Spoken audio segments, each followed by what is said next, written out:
ถือโอกาสไว้สาครูบาอาจารย์แล้วก็เจริญพรสาธุการทุกท่านนะเสียง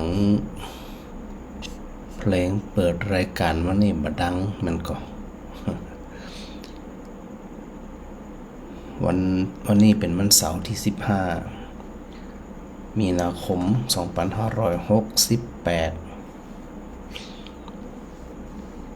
ตะคืนสถาฟังเทพแหม1 คืนในตะคืนนี่นะ1จังหวะประจานไปอันงานศพเอาวัดวังเป้าที่ศพปราบนะเป็นศพพระเจ้าเป็นอดีตลูกศิษย์ลูกหาเนาะเป็นลูกศิษย์ที่เฮียนวิไลสงฆ์นครลำปางนะพระอาจารย์เกิดเด็กได้สอนอยู่ท่าน4 วันเจ้าแม่เจ้ากระจรเจ้าอย่างมาเพลงมาออกวันเนี่ยเฮงมาออกเลยเพลงมาออกกะมันอาจจะฮอดกะมันดักไว้เหี้ยกะมันดักไว้เหี้ยมันฮอดกำนี่หนุ่มกำโบมันฮอดมันไถฮอดเนาะปกติฟังเทปจีแหละไม่ได้หมู่ฮะตะคืนน่ะไอ้เวลาไปหวยนี่คนเดียวป้าอาจารย์ไปไหนเมื่อใดเนาะไปรวมเป็นเจ้าภาพงานศพเปิ้นศพปราบปุ่นตะคืนน่ะเดียวกันเจ้าถ้าแม่นี่บ่ได้ไปทำงานศพนี่นี่แม่จะไปไม่ไปให้ลูกสาวไปเขาสะดวกกว่าอันนี้เป็นเกษียณวันนี้เหมือนกันอันนี้เป็นลูกศิษย์ลูกหาก็เลยอันไปเจ้าในนามของวิไลสงฆ์นครลำปางไปรวมกันไปเป็นเจ้าภาพแต่คืนนี้นะวันนี้กันญาติเข้าไปเรียนไปเจ้าดีละแกงดอกนางแล้วใส่ผักละก็อยู่ตนเดียวนะกะตนเดียวอย่างวันที่วันพระวันเปิ้นเสียศพเป็นอย่างพระเรื่องพระงานศพ12 ตน3 ตึงเน้นแกงดอกยังแล้วกะอันเนี่ยอย่างก็ตุ๋นมดแดงตำมดแดงตำมะเขือเทศตำอย่างปลาโอ๊กดีละชัดเจนดีมันก่อนตอนนี้ชัดเจนดีโอเคเจ้าหลวงพ่อวัดทางซัดเป็นห้องปีไปถามจ้ะปีมานี่ก่อนยังหลวงพ่อเป็นเท่าแล้วเนาะ80 ปลายเนาะอันวันนี้ของเปิ้นมีอย่างของกับข้าวของเปิ้นมีอันต้มจืดกับน้ำพริกน้ำไหม้โมนั่นของเฮาทั้งนั้นนะหลวงพ่อไรอย่าเพิ่นกินกันแล้วมีแม่สอบแม่เป็นคนทำเนาะส่วนมากตัวเจ้าก็เป็นอย่างอันนะเจ้ากินของเมียงของหยังมื้อเนี่ยเนาะบ่ใช่เปิ้นกินเปิ้นว่าเปิ้นกินของงานซุปเปิ้นไปสบายๆนี่เปิ้นว่านี่นะเปิ้นเท่าแล้วแต่เปิ้นถือเนาะเปิ้นว่าเปิ้ลายโดนนะบ่กินนะก็เพราะหยังบ่เข้าใจตัวเจ้าบ่กินงาเข้างานศพนี่เพราะหยังเปิ้นว่าสบายตีบ้านแม่หาวันโดนกับอันห่อเข้าไปโดยอันแต่เปิ้นก็ฮอกะนั่นแต่ตามสบายเข้าตามสบายเอาเลยฮักกะ2 โดนตอนสุดท้ายปิด7ปิด8อดเอาเนาะว่าจริงนี่มันเป็นเนี้ยดีละบุญรักษาเนื้อแม่เนื้อแม่สบายใจนะเจ้าเดี๋ยวดีว่าเจ็ดหน้าอกนี่ก็ดีขึ้นแล้วนะดีละนี่คนห้องบุญกรรมบุญจูดีขึ้นละเราจะไปได้ไปหาหมอแต่ว่าถ้าไปจะเล่นกรรมดำนี้ละดีละปัญหายเนื้อแม่เนื้อถ้ามันหายเจ็บแล้วมันก็จะดีละเนาะเจ้าสาธุดีใจขึ้นจันนักอ่ะเจ้าสาธุเจ้า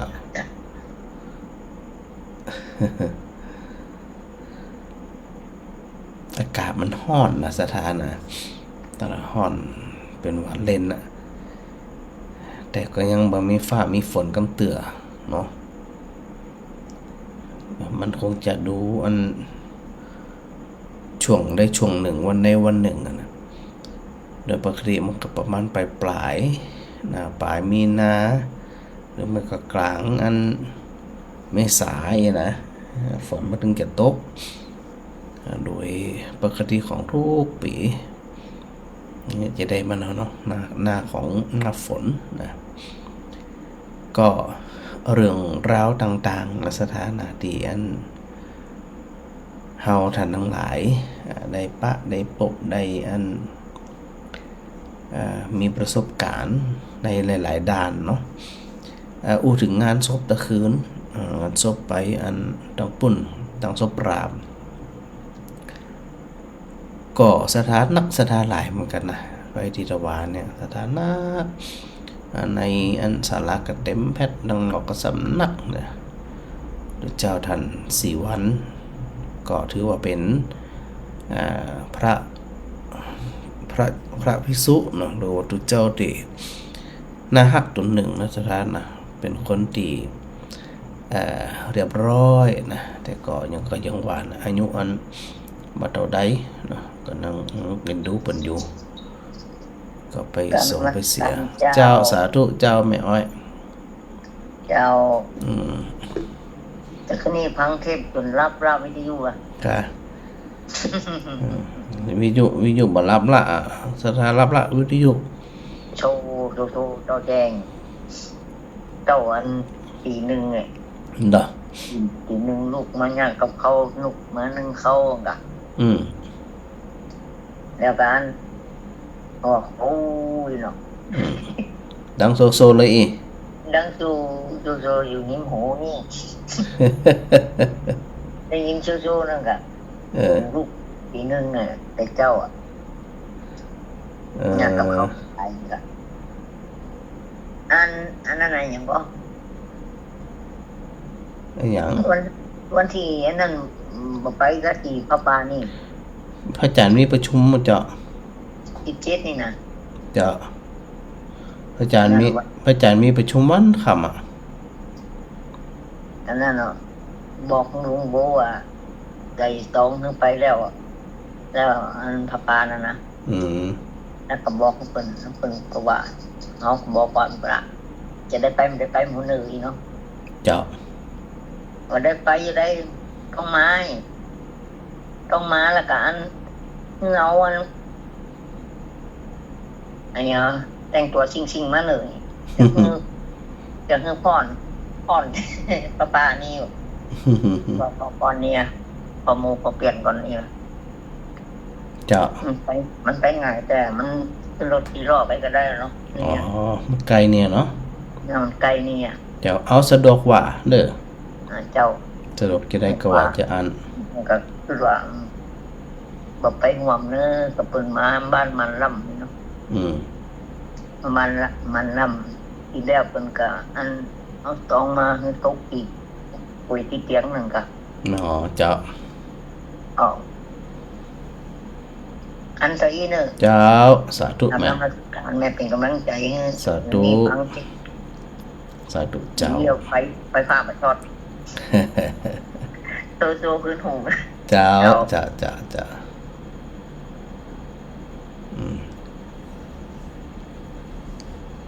อายุ50 ปลายอันพระศรีวันนะก็เป็นเนื้องอกในสมอง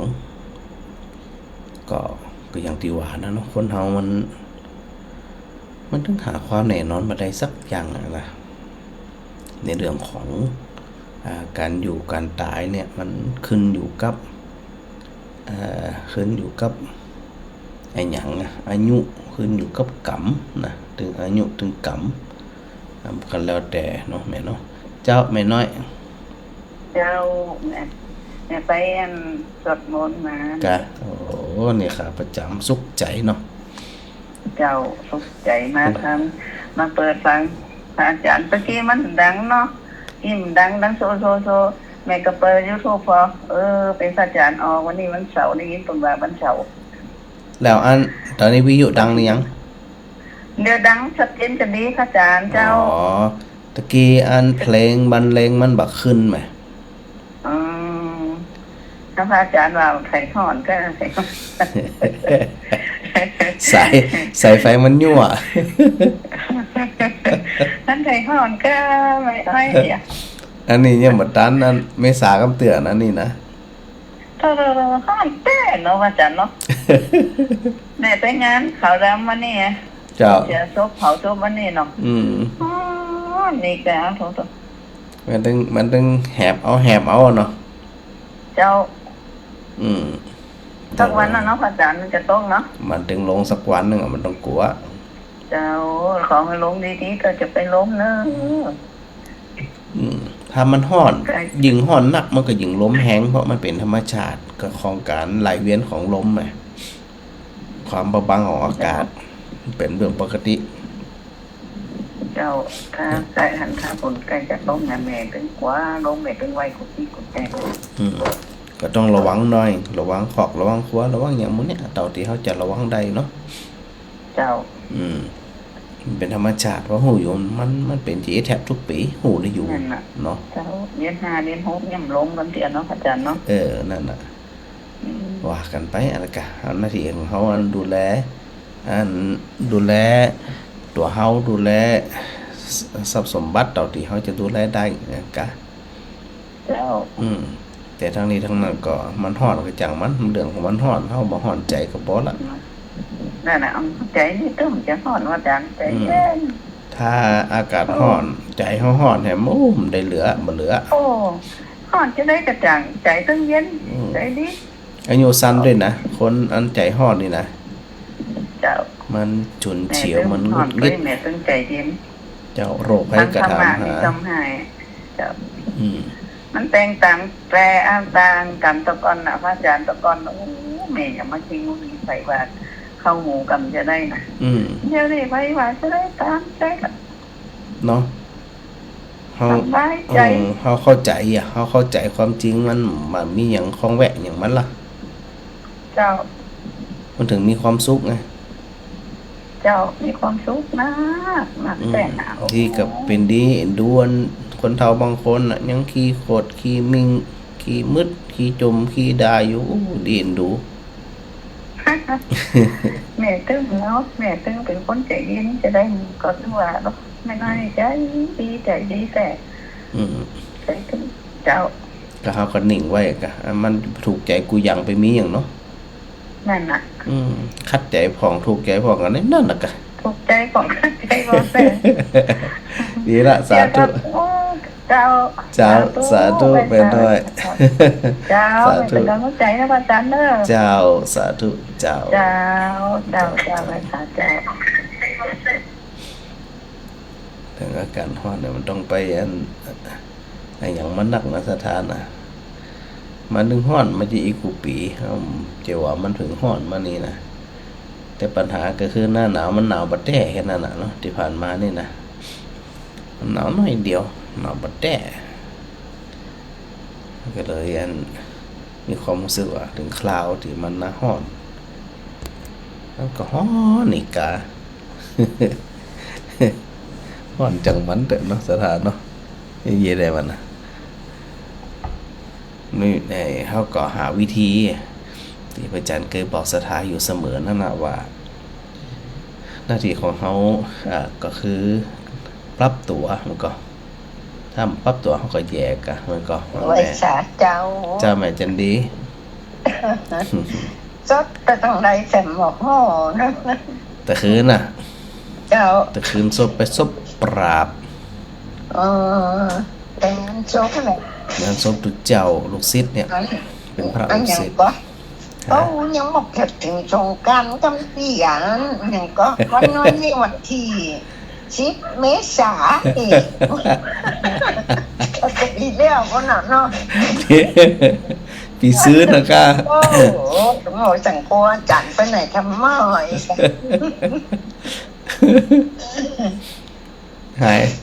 หายไปติ่มได้กำแล้วนะหายไปไหนแหมนี่เนาะ ก็ว่าสวดเดียดกันเจ้าอ่ะว่าจันหายไปเป็นผีทำไมเป็นโรคซึมเศร้ากันหมดอ่ะ แต่เป็นวันสองวันเดียดกันเจ้า เดี๋ยวก็สาวๆไปตินไหนนี่เนาะ คนโตก็เจ้า โอ้รออยู่เนี่ย เขาเรื่องหายห้อนยิงกาเด้อห้อนกายสุขใจแต่ใจห้องบ่ห้อนใจจุ่มใจจุ่มน้อยมันถึงมาเนาะแม่นถึงมาจะล้อก็ถึงมาบ่ล้อก็ถึงมานี่ปล่อยมันไปต่ำนั่นเลยกะเจ้าแล้วพูดมาห้อนกะแถวอันตาสีเราชอบว่าจะเป็นติ๋วล่ะปอกันเนาะใจจุ่มเนาะถ้าใจจุ่มน่ะมีความหมายอย่างละเน้อแม่เน้อมันกลางโหกลางเจ็ดแล้วโลเนาะเจ้าห้อนเป็นธรรมดามันแม่ถ้าเอาเดือนสากลเนี่ยมันก็บ่ใจเตี้ยแต่เอาเดือนไทยเฮาเนี่ยแม่นมันน่ะเจ้าอันนี้ก็7แล้วเหรอแม่นก็เจ้าน้อยก็7แล้วลูกอันนี้มันอันนี้มันวันนี้วันที่อันนี้15แล้วจิกะ15ไปแล้วเหรอวันนี้15แม่นวันนี้15กัน15วันได้ถึงเดือน7แม่นไปเป็นอย่างงี้ว่าเดือน7ก็ฮ้อนอยู่แล้วเนาะแม่เนาะถึงฮ้อนอยู่แล้วเจ้ามันไม่ใช่ผิดปกติเนาะผิดปกติมันถึงมาสักวันนึงเนาะนี่ล่ะสาธุแม่เจ้าสาธุเจ้าทักทายกันเนาะแม่มาไลเจ้าไว้สักเจ้าพระอาจารย์เจ้าสาธุแม่ก็นั่งใครหัวอยู่เนี่ยแม่จังนั้นนึกถึงว่าหอดกันแน่นั่นหนาวกันแน่นั่นจังนั้นเนี่ยจะได้มันนั่งใครหัวคนเดียวจะได้เนาะจมไปได้มันกับใจหายฮ้อนเนาะเจ้าบางทียิงจมยิงฮ้อนเข้าหุ่มม่วนแท้นะพระอาจารย์มันงอมแล้วเนาะงอมกะคนเฒ่าอย่างนี้ก็ม่วนเป็นแบบนั้นชีวิตของคนเฒ่ามันเป็นโซนของคนเฒ่าอย่างถ้าอยู่จุ่มกันซะมาน่ะมันจะรู้กันนะผู้กำเก่านั่นน่ะผู้กำเก่าน่ะคนเฒ่าเริ่มกึดอย่างอ่ะจะซึ่งเพิ่นอย่างแรกว่าอาจารย์จะทุ่มหูนี่แจ้น่ะฮอดก็ไม่หันแล้วก็เลยหันมุมจะบอกแม่อยู่ที่นี่แต่คำว่ามุมนี่บ่ห้องว่าอันผ่านร้อนผ่านหนาวมาหลายนี่กะเจ้าเดือดร้อนฮ้อนก็ได้ฮ้อนหนาวก็ได้นั่นน่ะฮ้อนก็อันเปิดพัดลมใจมันก็สบายใจดีอาจารย์เนาะมันก็มาเอี้ยกันเนาะก็มาเอี้ยสิมีหยังชีวิตคนเฮาเจ้ามีหยังมาคงใจให้ก็สบายใจจุ่มใจทำบุญน้องเพิ่นไปอันทำบุญมันเพิ่นก็เลยไปจะอยู่เจอเขาหั่นนี่เกิดคนติดมาบ้านก็มาลูกอย่างแล้วแค่จำเนี่ยเจ้ามาฟังธรรมะเนี่ยเนาะอาจารย์เนาะนะกะฟังธรรมะจุ่มใจนะแม่เน้อเจ้าจุ่มใจดีอาจารย์เจ้าสาธุเจ้าสาธุเจ้า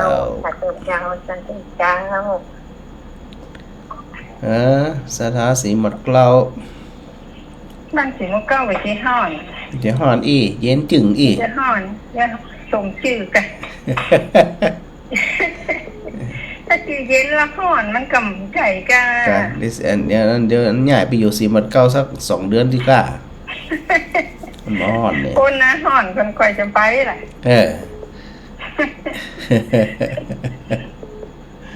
ฝนก็บ่ตกบ้านสิมันก็ว่าสบายมันตายฮ้อนมันนึงอันเพิ่นฮ้องว่าเนี่ยพระอาทิตย์เนี่ยนะพระอาทิตย์ตะวันเนี่ยมีความยุติธรรมนะอันตะวันเนี่ยมันใจอันเข้าข้างไผนะมันจะเอาใจไผเนาะเจ้าฮ้อนพอๆกันหมดเลยทั่วหมดเลยเนาะเนี่ยพระอาทิตย์เปิดมีความเที่ยงธรรมดีนะเปิดจะเลือกไอ้คนนี้เนี่ยอันห่มน้อยๆไอ้คนนี้ฮ้อนหนักน้อยนี่เมียเนาะแต่ว่าถ้าฮ้อนหน้าฮ้อนถ้าหน้าหนาวนี่มันจะเรียกหน้าฮ้อนมันยั่งได้ดิฮะหน้าฮ้อนมันยั่งห่มได้หน้าหนาวหน้าหนาวมันยั่งบ่ได้หน้าหนาวก็พอห่มกันมันได้การหยังค่ะได้การยังมันหนาวเจ้าแต่ฮ้อนได้ๆกับไหวเหมือนกันนะกันหนาวเจ้า หน้าห้อนแท้ๆก็เป็นปีเหมือนกันนะเขาเป็นอย่างห่มไปยันแม่นเนาะเขาก็หาห่มมากะเนาะเจ้าทุกวันจะออกบ้านเป็นไหนรู้หน้าห้อนหรอก่อนต้องจ้างไอ้แม่ไปอย่างแม่อยู่ไหนบ้านอยู่บ้านน่ะจุ่มเย็นถ้าหน้าห้อนเนี่ยถ้าเป็นบ้านตึกเนี่ยทั้งในบ้านจะเย็นก็บ้านในแม่มัน2 ชั้นเนี่ยก็ต้องบนกับฝ้าเพดานทั้งลมกับฝ้าเพดานอ๋อถ้าเป็นอยู่ไหนท่านน่ะถ้าเป็นบ้านไม้นี่ห้อนอยู่นะเนาะเจ้าสมัยบักเก่าบ่เดิมเนี่ยฮ้อนก็ยังว่ากว่าเขาจ้างไปไหนบ่ทนเดี๋ยวนี้ไปจ้างเด้อสู่จ้างก็จ้างมาเตอะไปหันไปนี่ค่าตื่มไปเนาะฮ้อนก็ไปเป็นที่เป็นลมเฒ่าแล้วเดี๋ยวนี้มีใครจ้างไผล่ะดีละเจ้าสาธุชัดเจนนี่นะแม่เนาะเจ้าชัดเจนดีเจ้าเจ้าสาธุเจ้าสาธุเจ้าฮ้อนกะหาที่บังนะเหมือนกับจองพระอาจารย์คืออูเรื่องจองกับอูเรื่องเกิบนะมีจองเนี่ยก็คือเป็นห่มเป็นเงาปิดบังมาคือความฮ้อนแผดเผาเฮาจนเกินไปนั่นก็เกิบก็เหมือนกันถ้าเฮาฮู้จักใจเจ้าแม่มะลีจะถวายมุทิตาทิศกับขาคูสีปะวระบัณฑิตนี่แหละเจ้าปะวระปะวระอะไรปะวระพระครูศรีปวระบัณฑิตปวระบัณฑิตเนาะถูกกันเนาะเจ้าโอ้ดีใจเจ้าก็ได้รับโปรดพระราชทานโปรดพระราชทานนามเป็นพระครูสัญญาบัตรนะเจ้าถ้าละอันฉายานี่อันแล้วก็พระนะอันโมนี่เจ้าก็วงเล็บเอาเจ้าเปิ้นจะวงเล็บเอาเช่นพระครูศรีปวรบัณฑิตแล้วก็วงเล็บพระมหาบวรวิทย์รัตนโชโตอีกอ่ะน่าเดี๋ยวนี้พระอาจารย์จะใจเพศเจ้าที่เปิ้นนั้นนี่เพศบ่จ้ะโดยถ้าเป็นนะอันก็ทางราชการเนี่ยมันจะต้องใจเป็นพระครูเจ้าอันโมยมแน่นี่อันเป็นอันนี้เนาะแล้วก็ใจว่าห้องพระอาจารย์เราต้องคุยเนาะแล้วก็พระอาจารย์นี่มีพระนิสิตเขาห้องพระอาจารย์เนาะห้องกันได้ก็ได้พระอาจารย์นี่มีปัญหาแต่ถ้าเป็นทางการในทางการเนี่ยเพราะจื่อเป็นได้แต่งตั้งมาแล้วก็ต้องเป็นพระครูเจ้าห้องพระครูเนาะเจ้าจะห้องกันได้ก็ได้สถาห้องพระครูพระอาจารย์ก็อันงงอยู่นะห้องไปบ่เดี๋ยวนี้เนี่ยไม่อยู่จ้ะไม่อยู่แต่ห้องก็ได้เจ้าห้องพระอาจารย์ก็ได้หยังก็ได้เอาง่ายๆจะลองไม่ได้เจ้าเดี๋ยวรอกันตอนนี้พระอาจารย์เอาสตางค์จอมออมสินอยู่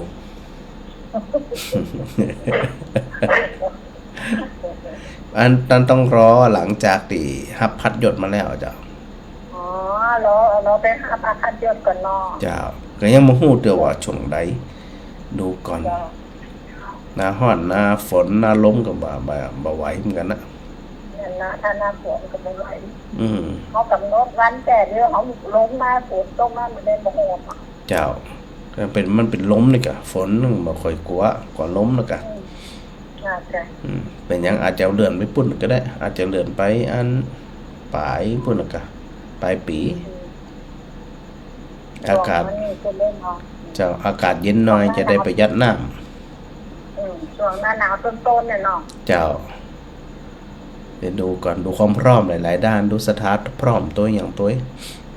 เจ้าเอาพระครูมาเจ้าเนี่ยบ่คุ้นเลยนะเนี่ยห้องพระครูนี่นะเหมือนที่ห้องพระอาจารย์เหมือนกันเนาะเดี๋ยวพระอาจารย์จะวงเล็บล่ะวงเล็บกันสถานนี่มันจืบไข่บ่เดี๋ยวนี้นะ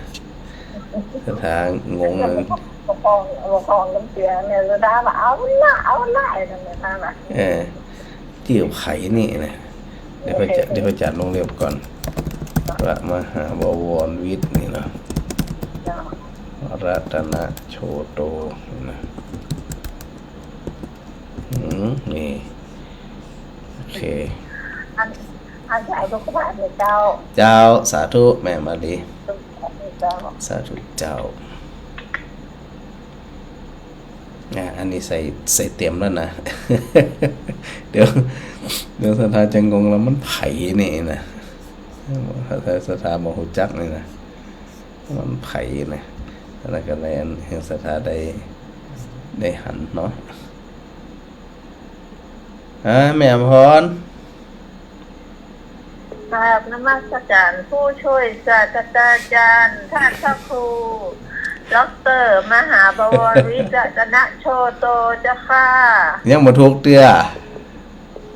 สองหัวได้ข่าวว่าจะบอกว่ากราบนมัสการผู้ช่วยศาสตราจารย์ท่านพระครูดร.มหาบวรวิรัตนโชโตจะถูกหรือจะผิดไม่ว่ากันไม่ได้โชว์มหาเมินละเพราะไม่รู้ว่าจะอะไรมาอู้น่ะหายไปเมินแล้วนี่เราไปจะได้ห้องสาวแข็งแรงได้ยังแม่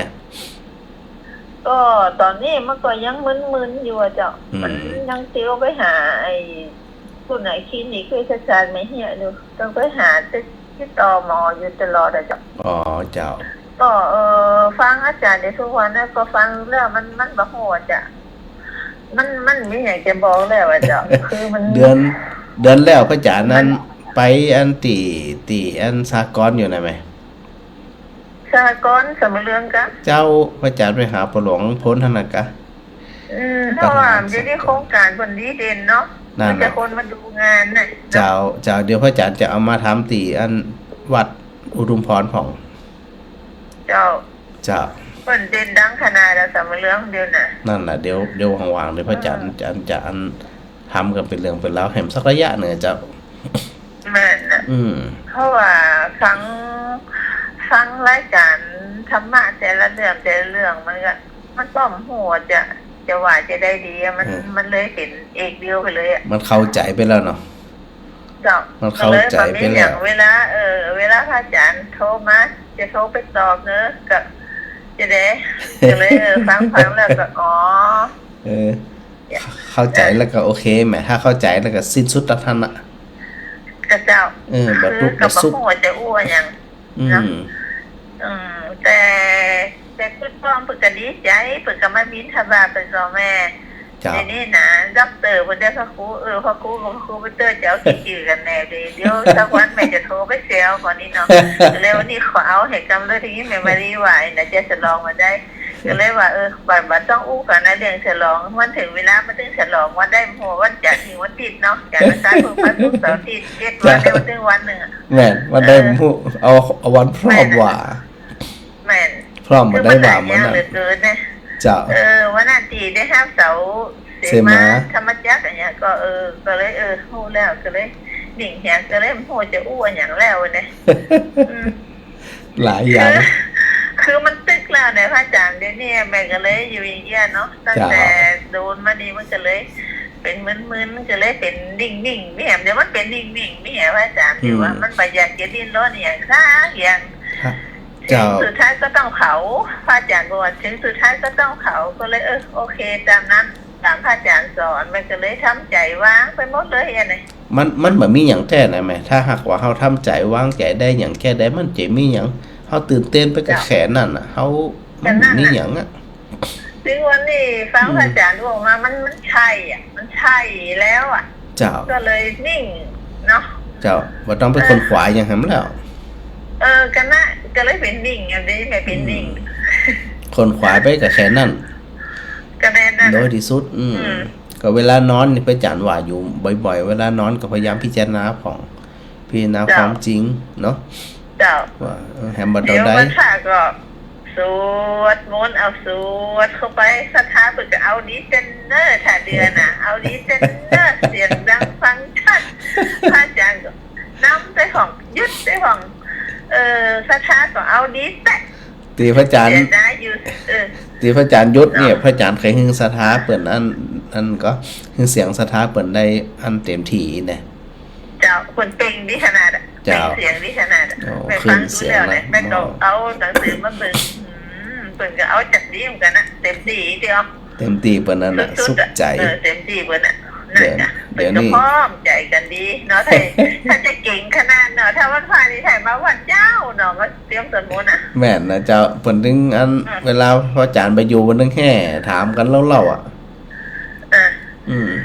น่ะเดี๋ยวแม่ก็เลยคิดว่าเดี๋ยวนี้เปิ้นพระอาจารย์กำลังสะสมหลายๆอย่างมันต้องมีวันใดวันหนึ่งวันเดียวเท่านั้นน่ะที่จะหลายเรื่องมันจะต้องจบวันเดียวเท่านั้นน่ะเอาฉลองสเปะสปะก็ว่ากันไปสปะนะเดี๋ยวพร้อมบ่ได้ก็ว่ากันมานั่นเนาะอันนี้แปลว่าถึงท่านพระครูท่านจำมีหยังมาใกล้เนาะจะมีหยังขึ้นมาแหมมันแน่นั่นแหละกันมันก็เลยนิ่งๆอยู่อย่างเงี้ยวันนี้ขอโทรมาเซลให้กันตัวคิดอย่างแต่วันนี้ขอเอาให้จำแล้วดีเนี่ยมาลีว่าจะฉลองมันได้แปลว่าคุ้มใจเดียวขอบคุณจ้ะหลายลองฮับพัดพุ่นน่ะเจ้าหลังฮับพัดได้ดูความเหมาะสมกับบัดนี้หีบบัดนี้ห้องเจ้ามันมีหลายอย่างเนาะมันมีหลายอย่างแต่ว่าตัวหลวงพ่อนี่มันหาง่ายกว่าสีใจภูมิเนาะสีใจภูมิไปหาไปไกลอยู่เนาะแม่น่ะอันอุดมพรนี่ไกลหน่อยหาเจดีย์อยู่อะไรหาจะได้ไปกราบไหว้นั่นกับแผ่นตาสีก็ไม่ได้ไปเพราะอาจารย์อยู่ไปถึงมันก็เงียบเขาเลยไปกราบไม่ให้อยู่สักคนเจ้าหลวงพ่อเจ้าว่าเป็นยุลุ่มบุญเจ้าในผู้เนาะก็เลยก็จะต้องใจเย็นเลยว่า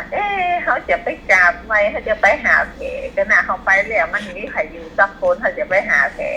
เดี๋ยวพระอาจารย์อยู่กันยังแฟนน้อยเนาะเดี๋ยวเป็นทำไปตาเรือคุณเหียจะเลยมาพี่เอกกันได้มาพี่เอกกันได้แต่กระนัดหมายกันได้ทำไปแล้วมันจะเขาไปหาพระอาจารย์หรือไปจำหน้าคุณแหมจะเลยไปจำหน้าคุณแหมเจ้าแต่ตอนนี้ย่ำไปเดี๋ยวล้อของมันพร้อมผัดกับแต่เย็นๆแต่จุ่มๆจะได้กับรักษาสุขภาพด้วยแมนเนอร์เจ้าแข็งแรงเจ้าสาธุเจ้าหลายคนหลายท่านนะแต่ว่ากระโทรมานะเนาะพระอาจารย์ดูย้อนหลังที่โทรศัพท์เรื่องตะกี้นะเอาเรื่องอย่างประเด็นนี้มันหลายเรื่อง วันเรื่องตั้งแต่อันกึดฉลองนี่นะฉลองอย่างฉลองวิหารนะวิหารก็ยังไม่ได้ฉลองแต่นวัดอันอุดมพรนี่นะตั้งแต่อันทุกปีแล้วอดีตเจ้าวาดเปิ่นได้อันกำลังสั่งแปลงมาซ่อมแซมมานี่นะจัดงานจะมีโอกาสเดือนเนาะเดี๋ยวอันมีโอกาสค่อยว่ากันเจ้าแม่ไรสาธุเจ้าแม่ไรคนหนึ่งมาเป็นโรคเป็นไข้สักอย่างแม่ไรนี่นะสบายมากอายุอะไรก็แม่ไรอ่ะหน่อยเดี๋ยว48เขาจะ80ละมีสักอย่างเลยกะสักโรคเลยกะอย่างกินยังแบบนี้กินน้ำพริกกับปลาทูก็จะได้ฮะปลาทูมักไม่ปลาทูมากอย่างถึงวันนี้กินเนี่ยก็อย่างจะได้กินตัวก็มักฟักแก่ฟองเนี่ยส่วนฟักเนาะมักฟักมักหยังพักเนี่ยคนเดียวแหละพักเนี่ยคนเดียวโอ้ปลูกคนเดียวกินคนเดียวอีกลูกมากันนึงเข้าท่าลูกเนี่ยเนาะลูกไปกาไปขายหอยมากเนี่ยกินเนี่ยห้องแม่มากินยาเนี่ยเปิดห้องว่าอันน่ะก็อันลงว่าอันยังก็โรงพยาบาลเหงาเลยอีนี่นะโอ้วันนี้โรงพยาบาลหมอเคยหันน้ำเสียเหงาเนี่ยนอนนะถ้าเป็นอย่างงั้นแม่ไรอันสักปันคนเนี่ยโรงพยาบาลเหงาเนี่ยนอนตาบันนึกว่าหลานใจที่คนบ้านตะโถกมาเป็นหลานใจนี่นะนับถือมอนแตะนี่ว่าจะ80ละนี่ว่าเจ็บไหนโอ้ผมมีคาถานะว่าเล่นมันน่ะมอนมีคาถานะว่าแต่นั้นลุงน่าเสียได้หน่อยสุดยอดแต่นะหลายคนนะแม่ตีอันบ่เป็นอย่างนี้หลายคนละบางคนเป็นอยู่ก็เดี๋ยวนี้ดีวันดีขึ้นก็จัดหนักละเจ้าแหละได้เข้าใจทำหน้าบุญอย่างโหเนาะเจ้าดีมันที่มันบ่เครียดบ่เศร้าบ่หมองอย่างน่ะโอเคโอ้ มีหยาก่อนวันฉีวันฟ้าก็ไม่ว่าเสียนั่นน่ะอันนี้ส่งแท้ๆนี่นะการมีงานตั้งบ้านตั้งช่องก็ไปเนาะบ่เดินร้อนไผเนาะนะบ่นินทาไผบ่ว่าไผอันนั้นแม่เนาะแม่ไรนะลูกจมเพราะว่าชื่อวิทยุเพิ่มเคียงเด้น่ะเอาไว้บันไดว่าไงเคียงเอามาไว้ชั้นใหม่นี่เคียงเนาะบางคนมี3เครื่องก่อนนะตึ้งติดขึ้นอย่างเลยเอาไปถ้าเฮาเมาไปตัวก็มาแถวก็ดึงต่ำวิทยุก็น้ำเริ่มโตกันน่ะวันนั้นไผหามาวัดเนี่ยเปิ้นว่าบ่ได้ฟังวิทยุเหมือนน่ะมีวิทยุซื้อเนี่ยยะลองบ่กินร้อยยะขาดจังได้เด้อตามวิทยุน่ะเจ้ามันขึ้นใกล้แจ้งนี่ตื่นกี่โมงเปิดหมดอ่ะก็ตื่น3 โมงอ่ะตื่น2 โมงไปก็ตึ๊บเปิดอ่ะฟังทุกเจ้านำฟังหยังนั่นน่ะเจ้าอันอื่นเนี่ยคือล็อกไว้เลยเหรอก็เพิ่นก็โตนนึงพวกก็โตนนึงเนาะต้องติดต่อกันจน7 โมงอ่ะเนาะสบายมากความชุบบ่คืนนั้นยังฟังพระอาจารย์แถมน่ะอันพระอาจารย์ว่าบ่จบต้องจะรับเลยเนี่ยถ้าจบแล้วรับหม่อนอีจบก็ปิดเลยอ่ะรับหม่อนกะสบายมากเนี่ยสุดยอดแต๊ะๆนะรับดีนอนดีหูดีตาดีมีหยังนึโอ้ยเป็นตาดีข่อยดีละสาธุแม่ไรสาธุเจ้าเป็นครับดีละสาธุโอ้นาบุญสาธุสาธุเจ้าเป็นกำลังใจเด้อเจ้าสาธุเจ้าเป็นกำลังใจกับแม่อยู่ไปมันเจ้าอยู่ใดก็เพราะอันเนี้ยเด้อเจ้าแม่สิวันราชการเจ้าว่าจ้าสบายดีแล้วเจ้าสบายดีขนาดอ่ะโอ้แม่ป่วยนะได้3 ปีแล้ว3 ปีแม่มาได้ฟังคำนั้นของพระอาจารย์นะเจ้าถ้าแบบนี้ทำเพื่อดีนะแม่ที่จะได้สุดแล้วนะไปโรงพยาบาลนะพระอาจารย์เจ้าหมอบอกว่าแม่ต้องเนี้ยเรื่องเนี้ยนี่นะแม่ก็เตะออนนะแต่แม่กลับมาได้ฟังธรรมะจากพระอาจารย์ทุกตัวทุกองค์นะพระอาจารย์เจ้าแม่ใส่เดิมแม่คิดว่ามันตายก็คือตายเนาะแม่นแม่ก็ว่าคนเฮาเนี่ยมันมีความตายแบบบอกโทษดีเนาะมันตึกหันน่ะเหรอมันตึกตายน่ะกูคนชาวผู้คนเลยข้านี่ป่วยได้นักเลยนะว่าจ้ะเจ้าธรรมะเป็นเรื่องของการชโลมจิตเป็นยาที่แม่เรียนเปิ้นว่านั่นน่ะว่าเป็นยาปักเอกเป็นยาอย่างดีเลยชโลมใจของเฮาเนี่ยบ่เศร้าหมองนี่แหละก็โอ้แม่ตัววันไม่หาว่าใจไปหาหมอเนาะมีสมมติเงินกันเดียวมดแต่ก็เบิกได้นะเจ้าเบิกได้ทุกวันทุกครั้งรู้จักไหมเลยโอ้ถึงพ่อนะไปโรงพยาบาลยังไงหมอประทัดอาทิตย์ละครั้งไปคีโมนะพอดีมันเลือดนี่เนาะเลือดมันผ่านเลยบ่ได้ไปคีโมเลยไปอัดตาสาวช่วงท้องสมมติมันจะแบบอู้ถึงหรือว่าอย่างมันจะพิษแต่มันจะมีนะเนี่ยแบบกังวลอะไรอย่างนี้ปัจจัยเนาะปัจจัยเนาะข้ออติบักกังวลเนี่ยเฮามันปล่อยได้จะปล่อยได้ปลงได้รู้ได้ปล่อยไว้ก็ไข่ไม่เอาหาได้เนาะไม่ไปว่าก็ว่านี่นะเนี่ยโตได้แต่ฟังคำว่าเจ้าคำว่าเดี๋ยวโดยเองเนาะมันได้2อย่าง ได้สมาธิจิตใจอันมาบอกแวกจิตใจแน่วแน่ อาจารย์เนาะเจ้ามันมีพลังเขามีใจซื่อใช่ไหมเลยฟังเสียงดีแม่ทั้งทุกคนน่าจะเป็นโทรมาพระอาจารย์เนาะเจ้าแม่ใจดีเนาะแม่มีกำลังใจเนาะเนี่ยอันเปิดห้องว่าต่างคนต่างอันคือกำลังใจกันนะแม่แต่ละคนน่ะเป็นอูนะแม่เลยแบบท่อพระอาจารย์เนาะดีละอย่าไปท่อมันท่อไปกลัวมันพวกนี้ก็คือกลัว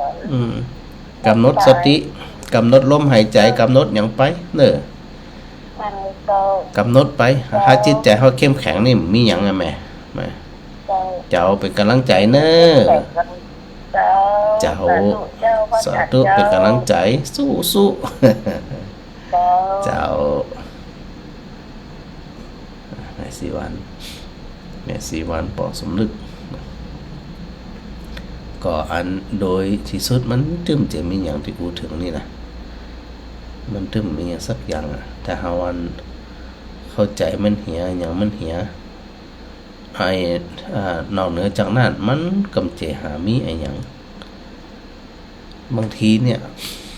เฮาอยู่แบบบ่ฮู้เนาะเฮาอยู่แบบที่พระพุทธเจ้าตรัสว่าเฮาถูกอวิชชาครอบง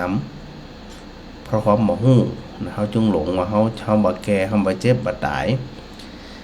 ที่ไหนได้นะความแก่ความเจ็บบีบเข้าจนที่สุดไปสู่ความตายนะมันถึงจะหนีรอดสักคนแต่ว่าตอนนี้เฮายังมีชีวิตอยู่นะมีกำลังอยู่บ่ว่าจะเป็นกำลังกายบ่ว่าจะเป็นกำลังใจนะเฮามีกำลังตรงนี้เต็มที่เฮาจะไปกลัวมันหยังนะถ้าหากว่ามันจะเป็นจะตายเฮาก็พร้อมเพราะเฮาได้ประพฤติปฏิบัติมาใส่บาตรเนาะก็ฮู้ใส่กี่เตือกี่ครั้งล่ะทำบุญก็ฮู้กี่เตือกี่ครั้งล่ะรักษาศีลเฮาก็รักษามาโดยตลอดนี่แหมเรื่องที่เฮายังทำบ่เต็มก็คือการเจริญสติปัญญาเนี่ยหลายคนหลายท่านที่ได้ฟังรายการธรรมะอยู่บ่อยๆเนี่ยได้เข้าใจแก่นแห่งธรรมได้เข้าใจสาระธรรมคำว่าแก่นแห่งธรรมเนี่ยก็คือแก่นธรรมอะตรงกลางธรรมอะนะถ้าเขาเข้าใจแล้วมันมีสักอย่างเลยที่อูกับสถาอยู่เสมอนั่นนะว่าเขาจะไปไอ้อย่างมันปล่มเหลือนะไม่ยุ่นเนาะเจ้าพระเจ้าสาธุเจ้าวังจินเขาคู่ยังเจ้าห้องพ่อครูบวิทย์ไปหาจะเปิงเจ้าพ่อครูบวรวิทย์อีเจ้าจะได้กันได้สบายใจสบายดีว่าเจ้าสบายดีเจ้าห้องพ่อครูบวิทย์เนาะเอาจะได้กันได้หมดเจ้าพระอาจารย์นี่มันยากห้องเจ้าเขาห่อนดีแตะห่อนดีมันจะห่อนบ่ดีนะแต่ก็อย่างเจ้าสปะสปันระวังจีนห่อนกับวังจีนมาห่อนก้าตอนเจ้าหนาวตอนแรกอะช่างหน่อยตอนแรกห้องกับเจ้าห้องหน่อยอันนี้บัดตอนนี่ฝนตกก็นั่นหรือว่าห้องแต่ได้เจ้าฝนตกล้อทั้งเพบัดได้บัดตกอ่ะมีสักเม็ดแต่ดีเนาะพ่อครูวิทย์เนาะแต่ดีใส่หวยเจ้าจะไปเครียดมันยังอย่างเจ้านอกอะเจ้าก็ว่านี่เราอยู่สมัยเจ้าทำ100 ปีกับเขาผมอยู่นี่อยู่แล้วอายุแต่ได้ไม่อยู่นะอายุ65เจ้ามาเต่าได้เดี๋ยวละออนอยู่เจ้าลูก3 คนเลยเจ้านั่นแหละการสุขภาพร่างกายแข็งแรงสุขใจลูกทำงานกรุงเทพอยู่ชลบุรีของเจ้าอยู่คนเดียวนะเจ้าอยู่คนเดียวน่าสบายไม่เห็นยุ่งไม่เห็นกวนงอกหาโทรมาหาพ่อโคนี่เจ้าได้เลยสวดมนต์ไหว้พระไปปฏิบัติธรรมไปเนิ่นไม่หยุดเน่เจ้าดีละเจ้าสบายที่ว่าเจ้า สาธุสาธุ เอาอาจารย์จ่อยเจ้ารักษาตัวดีๆนะเจ้า เจ้า โอเคสาธุ เจ้า สาธุสาธุสถานป่าซักวังชินฮะแม่แก้วแม่แก้ว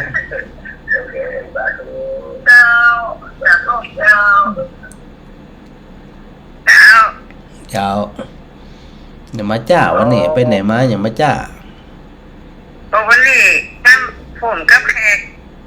ฮะแขกโทรมาบึกวันหนึ่งโทรเริ่มได้โทรกับว่าวันนี้ควรจะ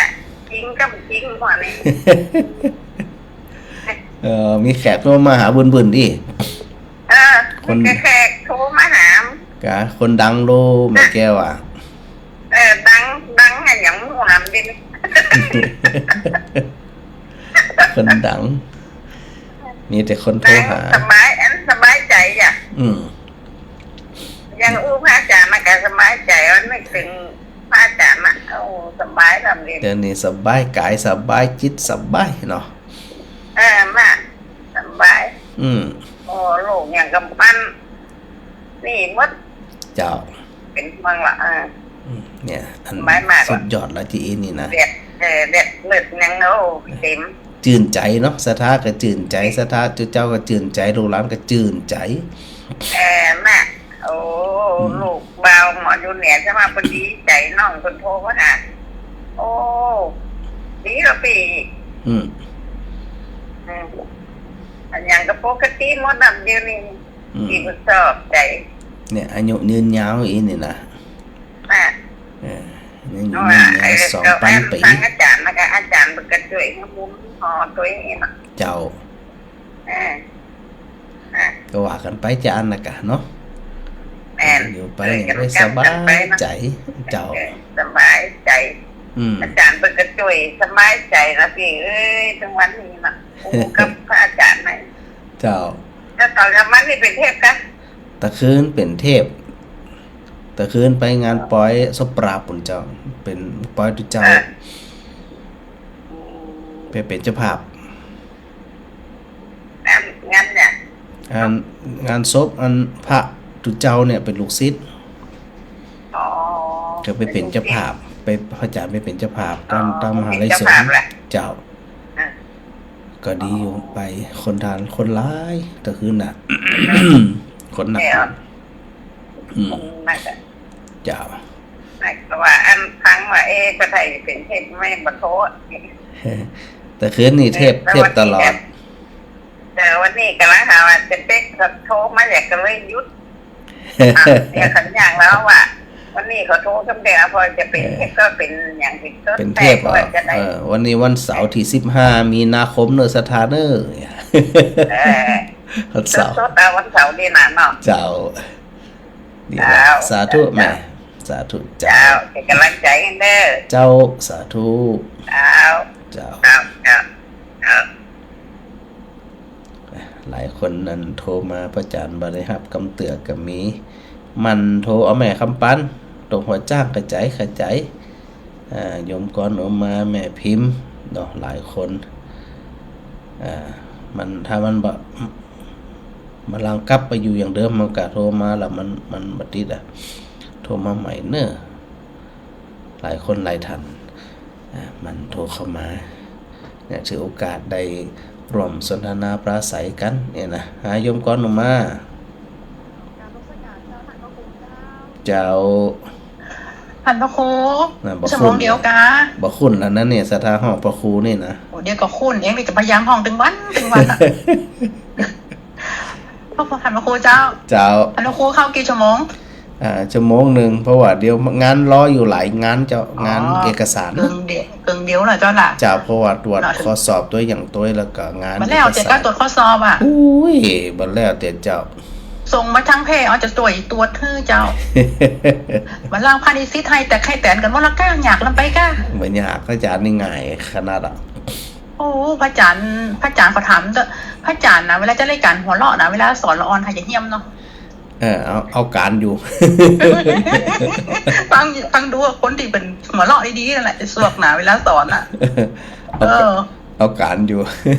เจ้าเป็นยังยกมาเล่นมาได้เจ้าพระอาจารย์ยังคือพระอาจารย์มีธรรมะม้ออย่างเนาะแต่พระอาจารย์มีเวลาแค่นิดเดียวแล้วเดี๋ยวก็จบแล้วเนาะเจ้าเป็นอย่างกระปั๊บไอ้ถือโอกาสสอดแสกไปกับเจ้าสอดแสกเจ้าเป็นยังไอ้รู้พระอาจารย์กันจัดงานกันนักเนี้ยเจ้าก็แบ่งกันพระอาจารย์เปิดเทปกันว่าอะไรก็แบ่งเปิดเทปแต่ว่าพระอาจารย์เปิดเทปเอามือถือเปิดเจ้าก็ว่าจะได้ดับมันที่กระดับนะครั้งแรกนะที่จะคัดเจ้าเพราะมันอยู่ปุ่นมันเป็นถ้าเป็นมือถือเนี่ยมันจะยากเวลาเปิดนี่นะเจ้าตัวมันน้อยเจ้าดีละมีอย่างล่าแสดงความยินดีเป็นตัวแล้วก็อยากเพิ่งหันว่าโค้เจริญต่อไปอ่ะเจ้าสาธุนมัสการค่ะท่านพระครูเจ้าสาธุเจ้าเดี๋ยววันหลังพระอาจารย์จะพอดเรื่องเนาะเรื่องธรรมะมาแน่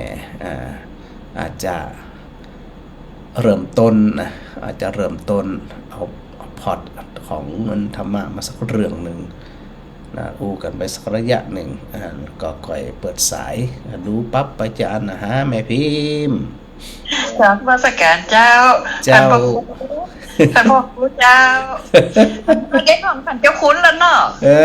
น่าจะห้องเจ้าคุ้นเลยเนาะแต่เขาล้อห้องท่านเจ้าคุ้นเลยว่ะเจ้าล้อพูดกันเลยเนาะโอ้อาจารย์ยังมาเก่งแต่เก่งว่ะเนี่ยเจ้าโอ้มันสะสมกันมานักเจ้าทำงานมานักทำงานมาเหมือนทำแม่แม่ดีใจเหรอดีใจกันได้น่ะไปหันในเฟซไปหันในเฟซของอาจารย์โหได้อย่างมาเนี่ยมอนี้เนี่ยโอ้ดีใจเต้นเนอร์แสดงความดีใจเต้นเนอร์จะเพิ่นก็คัดเลือกเอาอันก็ผลงานจะทำงานอย่างต่อเนื่องทำงานเพื่อพระศาสนาทำงานเพื่อสังคมอีกอ่ะทั้งน้อยนะถึงขั้นเจ้าคุ้นแน่ๆแล้วโอ้มันจะได้ขึ้นว่ะขึ้นกาอีกอันก่อนนั้นเอาแม่พิมพ์หวานเลยเนอะถ้าเปิดมาฮึ่งแม่พิมพ์ฮึ่งคนเดียวเลยเนอะไม่พี่ว่าพี่ร้องคนเดียวหรือเจ้าห้องมาเดินห้องท่านพระครูไปก่อนเนาะเจ้าละกำน้อยแต่ห้องท่านเจ้าคุ้นน่ะนี่นะนั่นเตะยังแบบพิมพ์ก็มีความสุขเด้อเจ้าสถานความสุขพระเจ้าก็สุขใจตัวใจตัวดีใจตัวล่ะดีใจตัวต่อเก่าตัวพระอาจารย์เจ้าเพราะหลงแป๊บล่ะเจ้าสาธุเจ้าไม่พิมพ์สาธุเจ้าเจ้าคุณเจ้าไม่พิมพ์บอกเจ้าคุณละเวลาห้องสถานงงนะเพราะจื่อมันเป็นภาษาบาลีเนาะต้องห้องเป็นพระครูศรีปวรบัณฑิตนะพระครูศรีปวรบัณฑิตมันเป็นเปิ่นก็คงเอามาจากจื่อบวรวิทย์นั่นแหละนะบวรเปิ่นก็เลยเปลี่ยนจากบใบไม้เป็นปอปลาเป็นปวระนี่นะนั้นเวลาห้องเต็มก็แล้วแต่เนาะถ้าห้องเต็มๆมันจะห้องผู้ช่วยศาสตราจารย์ดร.พระครูศรีปวรบัณฑิตนี่นะแล้วก็วงเล็บถ้าจื่อเก่าเนี่ยเปิ่นจะวงเล็บกันบวรวิทย์รัตนโชโตหรือพระมหาบวรวิทย์รัตนโชโตเนี่ยนะก็อันจะได้ก็ได้พระอาจารย์นี่แบบมีอย่างนะสถานะสบายใจได้เนาะแม่คุณปราณีนมัสการพระอาจารย์นะสาธุนะเด็ดดวงนี่เด็ดดวงฟังอยู่กันเด็ดดวงลูกศิษย์เก่าลูกศิษย์พระอาจารย์ฟังพระอาจารย์อยู่สาธุเนอแม่สมสอนยศเสนานี่แข็งแรงละมาสวดมนต์โดยทุกวันพระเลยนะแม่สมสอนนะ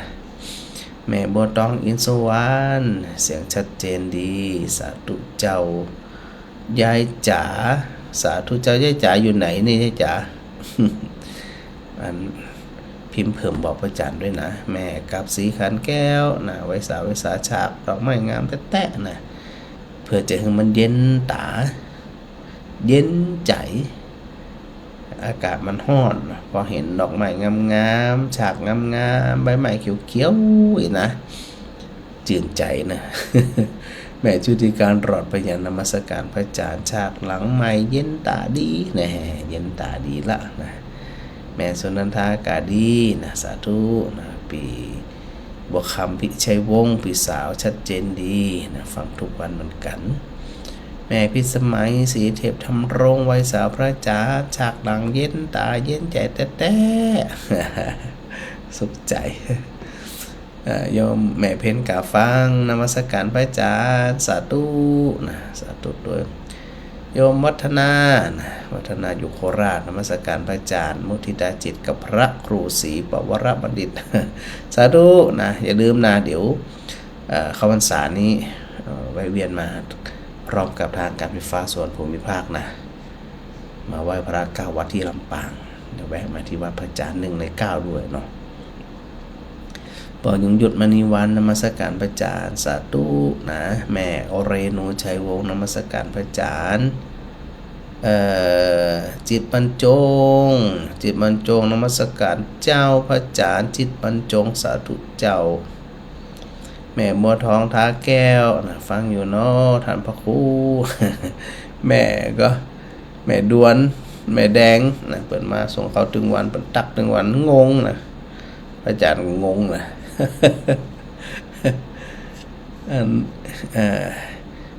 ชุติมนต์สาวคามนมัสการเจ้าพระอาจารย์สาธุด้วยเนอโยมชุติมนต์แล้วก็โยมก่อนอุมาทักทายพระอาจารย์มาแม่มาลีขนมไทยทักทายพระอาจารย์มาก็ที่พระอาจารย์ได้บอกนั่นนะว่าบางทีเขาก็ปรับไปตามนั่นสถานเนาะปรับไปตามความเหมาะสมนะว่าแบ่งเวลาจะได้อย่างจะได้นะยังมันเหมาะสมแค่นั้นนะเวลาช่วงใดทำอันอย่างช่วงใดเป็นจะได้ก็ว่ากันไปนะโดยที่เขาแบ่งสรรปันส่วนแบ่งเวลาคือมันเหมาะสมพออย่างเรียบร้อยเขาก็ว่ากันนี่นะนั่นก็แบ่งเวลากันไปเนื่องจากว่าพระอาจารย์ยังข้างงานเอกสารหลายด้านเนาะไม่ว่าจะเป็นงานวิจัยงานบทความงานทำประวัติงานอย่างแหมนี่งานวัดแหมนะจะต้องทำรายงานรายรับรายจ่ายแหมก็หลายด้านอยู่หลายด้านหลายเรื่องก็เป็นหยังก็ปรับไปตามนั้นบ่ได้เครียดบ่ได้กังวลหยังเพียงแค่ว่าเขาปรับมาเหมาะสมเหมือนกับอากาศร้อนนี่กะเขาจะไปอยู่กลางแดดเม่งอย่างแต่ถ้าจำเป็นที่จะต้องไปแดดไปกลางแดดเขาก็ต้องมีจองมีกุ๊บมีหมวกนึกก็เขาก็เอาไปกะเรื่องอย่างเขาจะต้องไปไปตากแดดเม่งทั้งที่เขามีจองห้อมใส่จองกระดูกไกลเหมือนกัน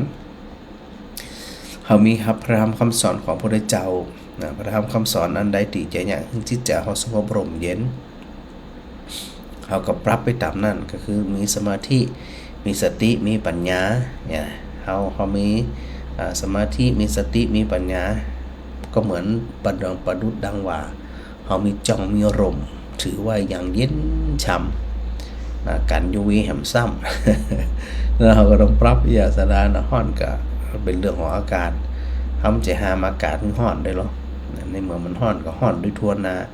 แต่ว่าความเย็นนี่เหมือนกันบางคนก็สามารถปรับตัวเองได้ก็เหมือนกับเขามีปัญหามีประสรรคเรื่องราวต่างๆที่เข้ามากระทบถ้าหากว่าเขามีวิธีการในการจัดการในการป้องกันในการแก้ไขอย่างเป็นห้องว่าอย่างคนมีสติสัมปชัญญะเนี่ยเขาก็จื่นใจชีวิตเขาก็ราบรื่นเรียบร้อยขอเพียงแค่ว่าเขาจะไปทำกายกรรมวจีกรรมมโนกรรมตัวเก่าเนี่ยเป็นอุปสรรคต่อการจะอย่างหึงใจมีความเจริญเบิกบานใดก็คือการกระทำของเขาการอยู่การกินของเขาบางคนบางท่านอยู่ไปกินไปเปลี่ยนอุปสรรคต่อตัวเก่ามันก็ไปไหวอย่างอ่ะบางคนก็ดูแลตัวเองดีอย่างนี้อันนั้นแหละเป็นว่าเป็นสิ่งที่เราท่านทั้งหลายจะต้องไปใส่ใจดูแลโดยเรียบร้อยเนาะก็เป็นกำลังใจให้ศรัทธาญาติโยมกูคนเนอบุญรักษาบนห้องว่าบุญกรรมบุญจูกันกูคน นะแล้วก็มีความสุขอย่างใดๆก็ว่ากันไปนะสถานเนาะก็มีโอกาสก็ว่ากันในวันต่อไปเนอะสำหรับวันนี้ขออนุโมทนาสาธุกับศรัทธาญาติโยมทั้งหลายคู่คนเนอะอนุโมทนาสาธุโดย